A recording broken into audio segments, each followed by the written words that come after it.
ಭಯ ಭಯ ಬಗಲ್ ಮೀ ಚೂರಿ. ನಾಲತವಾಡದ ರತ್ನ ಸಂಗಮ ಮಂಗಲ ಕಾರ್ಯಾಲಯದಲ್ಲಿ ಕರ್ನಾಟಕ ಬಿಜೆಪಿ ರೈತ ಮೋರ್ಚಾ ಅಧ್ಯಕ್ಷ ಎಸ್. ಪಾಟೀಲ ನಡಹಳ್ಳಿ ತಮ್ಮ ದಿನಾಚರಣೆ ಅಂಗವಾಗಿ ಚಂದ್ರಶೇಖರ ಗಂಗನಗೌಡ್ರ ಗೆಳೆಯರ ಬಳಗದಡಿ ಹಮ್ಮಿಕೊಂಡಿದ್ದ ತಮ್ಮ 55ನೇ ಜನ್ಮದಿನ ಹಾಗೂ ಸಮಾಜ ಸೇವರ ಚಂದ್ರಶೇಖರ ಗಂಗನಗೌಡ ಅವರ 45ನೇ ಜನ್ಮದಿನದ ಆಚರಣೆಯ ಸಮಾರಂಭದಲ್ಲಿ ನಡಹಳ್ಳಿ ಸರ್ಕಾರವನ್ನು, ಸ್ಥಳೀಯ ಶಾಸಕರನ್ನು ಟೀಕಿಸಿ ಮಾತನಾಡಿದರು. ಕರ್ನಾಟಕ ಸರ್ಕಾರದ ಹಗರಣಗಳು ದಿನಕ್ಕೊಂದು ಬಯಲಿಗೆ ಬರುತ್ತಿವೆ. 197 ಕೋಟಿ ವಂಚನೆ ಪ್ರಕರಣದಲ್ಲಿ ಸರ್ಕಾರವು ರೆಡ್ ಹ್ಯಾಂಡ್ ಆಗಿ ಸಿಕ್ಕಿ ಹಾಕೊಂಡಿದೆ. ಸರ್ಕಾರ 3 ತಿಂಗಳಲ್ಲಿ ಬಿದ್ದು ಹೋಗಲಿದೆ. ಜನಪರ ಕೆಲಸ ಮಾಡಲು ಸರ್ಕಾರದ ಬಳಿ ಹಣವೇ ಇಲ್ಲ ಎಂದರು. ಶಾಸಕ ನಾಡಗೌಡರಿಗೆ ಸವಾಲ್. ಮತಕ್ಷೇತ್ರದ ಅಭಿವೃದ್ಧಿಗೆ ಹಣ ಕೊಡದಿದ್ದರೆ ರಾಜಕೀಯ ನಿವೃತ್ತಿ ಘೋಷಿಸುವುದಾಗಿ ಶಾಸಕ ನಾಡಗೌಡರು ಹೇಳಿದ್ದಾರೆ. ನಾನು ಕ್ಷೇತ್ರದ ಅಭಿವೃದ್ಧಿಗೆ ತಂದಷ್ಟ ಅನುದಾನ ನೀವು ತರಲು ಸಾಧ್ಯವಿಲ್ಲ. ನೀವು ನನಗಿಂತ ಹೆಚ್ಚಿಗೆ ಅನುದಾನ ತಂದಿದ್ದರೆ ದೇವಸ್ಥಾನಕ್ಕೆ ಬಂದು ಪ್ರಮಾಣ ಮಾಡಲಿ, ಆಗ ನಿಮ್ಮನ್ನು ಅಭಿವೃದ್ಧಿಯ ಹರಿಕಾರ ಎಂದು ಒಪ್ಪಿಕೊಳ್ಳುವೆ.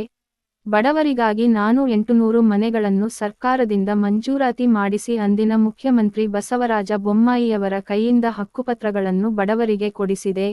ನೀವು ಅವುಗಳನ್ನು ಕಟ್ಟದಂತೆ GPS ಮಾಡಿಸುವುದನ್ನೇ ತಡೆದಿದ್ದಿರಿ.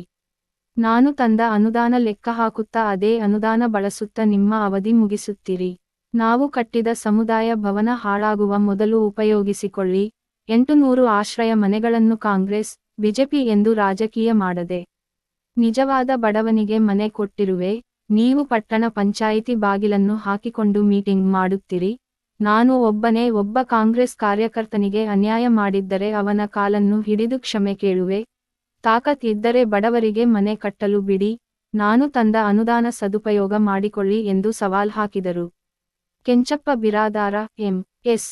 ಪಾಟೀಲ, ಮುತ್ತು ಅಂಗಡಿ, ಮುನ್ನಾದಣಿ ನಾಡಗೌಡ್ರ, ಗಿರೀಶ್ ಪಾಟೀಲ ಮಾತನಾಡಿದರು. ರಾಜು ಹಾದಿಮನಿ ನಿರೂಪಿಸಿ ವಂದಿಸಿದರು. ಬಿಜೆಪಿ ಮುಖಂಡ ಬಿ. ಎಂ.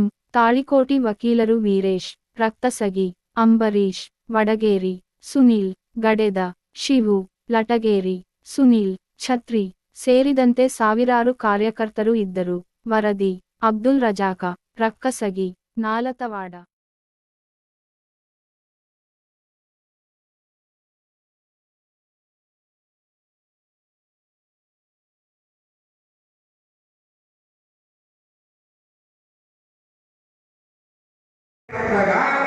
ದಾಖಲಾತಿ ಕೊಡಕ್ಕಾಗದೆ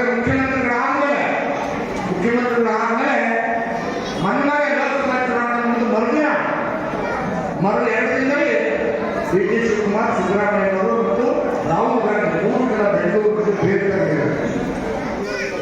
ಕೋರ್ಟಿಗೆ ದಾಖಲಾತಿ ಕೊಡಕ್ಕಾಗಲಿಲ್ಲ. ಬಿಜೆಪಿನಲ್ಲೇ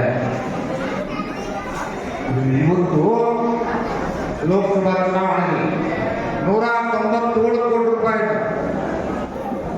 ಎಲೆಕ್ಷನ್ ಕಮಿಷನರ್ ಚುನಾವಣಾ ಅನೌನ್ಸ್ ಮಾಡಿದ 3 ದಿನದ ನಂತರ ಸಿದ್ದರಾಮಯ್ಯವರು ಸೈನ್ ಮಾಡಿ ಹಣಕಾಸು ಇಲಾಖೆಯಿಂದ 197 ಕೋಟಿ ಬಿಡುಗಡೆ ಮಾಡ್ತಾರೆ. ಅಲ್ಲಿಂದ ಬಂದ ಮೇಲೆ ನಾಗೇಂದ್ರ ಮಿನಿಸ್ಟ್ರು ಸೈನ್ ಮಾಡಿ ವಸಂತನಗರ ಖಾತೆಯಿಂದ MG ರೋಡ್ ಖಾತೆಗೆ ಟ್ರಾನ್ಸ್ಫರ್ ಮಾಡ್ತಾರೆ. ಅಲ್ಲಿಂದ ತೆಲಂಗಾಣ, ಆಂಧ್ರ ಪ್ರದೇಶದ ರತ್ನಾಕರ್ ಬ್ಯಾಂಕಿಗೆ ಟ್ರಾನ್ಸ್ಫರ್ ಆಗ್ತದೆ. ಅಲ್ಲಿ 89 ಕೋಟಿ ಕ್ಯಾಶ್ ಆಗಿ ವಾಪಸ್ ಬಂದು ಚುನಾವಣೆಗೆ ಬಳಸ್ತಕ್ಕಂಥ ಕೆಲಸ ಮಾಡಿದ್ದಾರೆ ಕಾಂಗ್ರೆಸ್ನವರು. ಈಗ ರೆಡ್ ಹ್ಯಾಂಡ್ ಆಗಿ ಸಿಕ್ಕಾಕೊಂಡಿದ್ದಾರೆ. ಜೈಲಿಗೆ ಹೋಗೋದು ಪಕ್ಕ, ಸರ್ಕಾರ ಬಿಡೋದು ಪಕ್ಕ.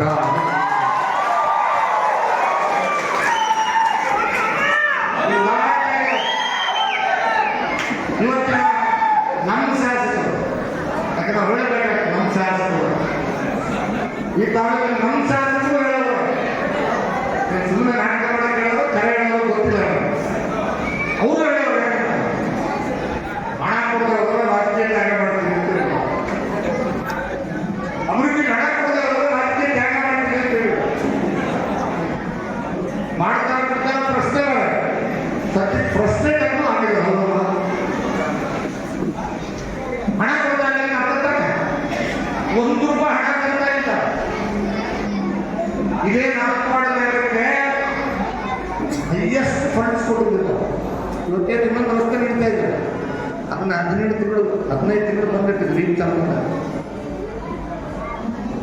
ಅದನ್ನು ಕೂಡ ಡಬಲ್ ರೋಡ್ ವ್ಯವಸ್ಥೆ ನೋಡಿ. 4 ವಾಡಕ್ಕೆ ಎಂಟ್ರಿ ಹೊಡೆದ್ರೆ ಡಬಲ್ ರೋಡ್ ಇರಬೇಕು, ಸೆಂಟ್ರಲ್ ಡಿವೈಡರ್ ಇರಬೇಕು, ಡ್ರಿಲ್ಲಿಂಗ್ ಸಿಸ್ಟಮ್ ಆಗಬೇಕು, ಸುಂದರವಾದಂಥ ಹೂವಿನ ಗಿಡ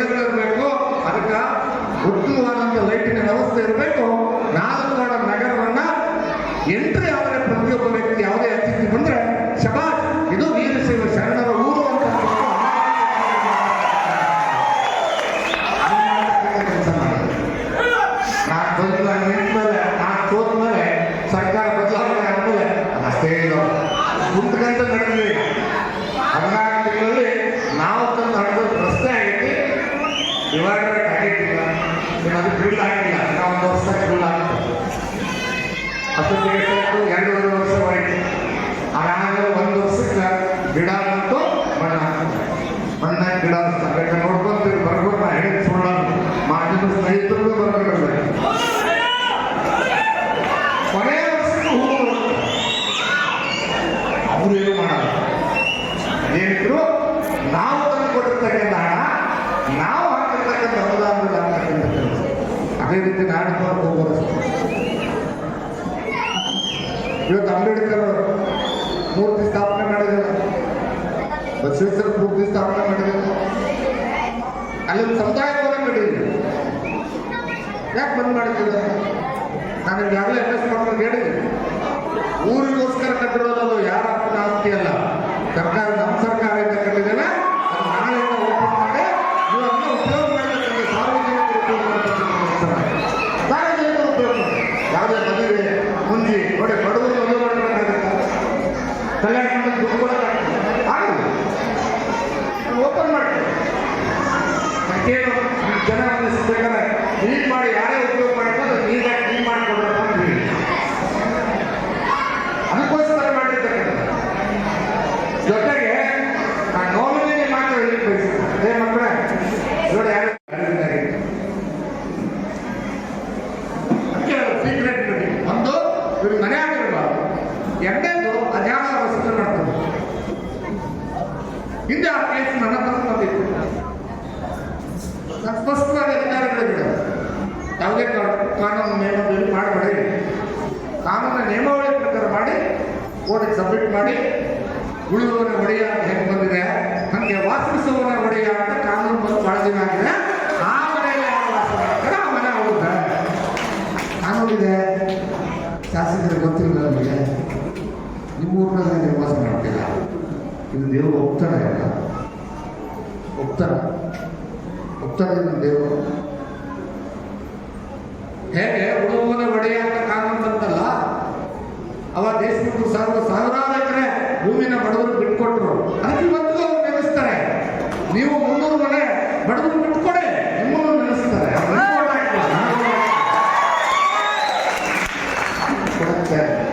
ಅದೇ ಮೀಟಿಂಗ್ ಆಗಿತ್ತು, 300 ಮನೆಗಳು. ನಾನು ಅವ್ರಿಗೆ ಹೇಳ್ತೆ, ನಿನಗೆ ಕೇಳಿದ್ರೆ ಅವರು ಇಲ್ಲದೆ ನಮ್ಮ ಗಣ ಮತ ಓಟಾಕಿದ್ರು. ನಾನು ಹೇಳಿದ್ರು ಈ ಸರಿ ಮನೆ ಕೇಳಿದ ನೋಡಿ ಅಂತ ಹೇಳಿ.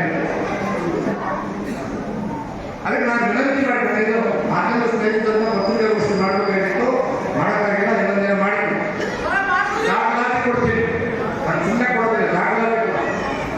ಅದಕ್ಕೆ ಪೂರ್ವಜರು ಗಳಿಸಿದ ಆಸ್ತಿ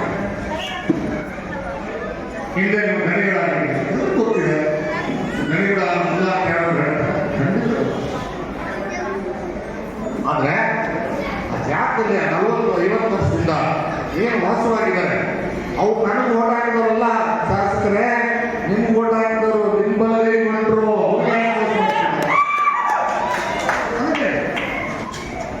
ನಾನು ಅದಕ್ಕೆ ದಾಖಲಾತಿ ಪ್ರಶ್ನೆ ಮಾಡಕ್ಕಾಗಿದ್ದೆ, ಟೈಮ್ ಮಾಡೋಕ್ಕಾಗಿಲ್ಲ.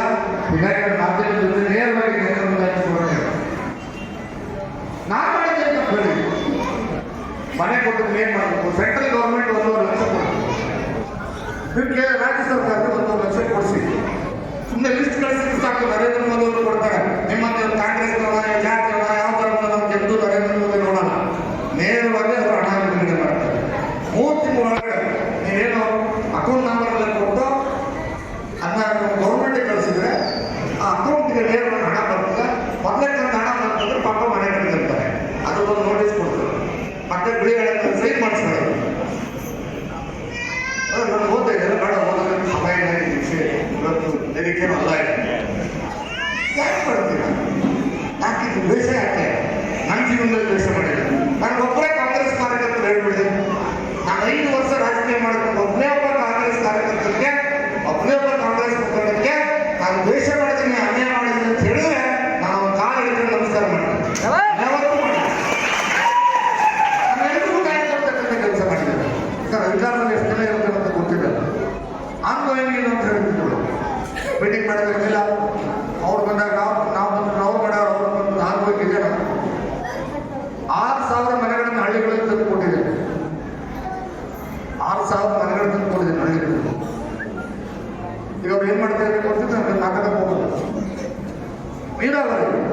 ಎಲ್ಲ ನಿಂತೋಗಿದೆ. 1 ರೂಪಾಯಿ ಕೆಲಸ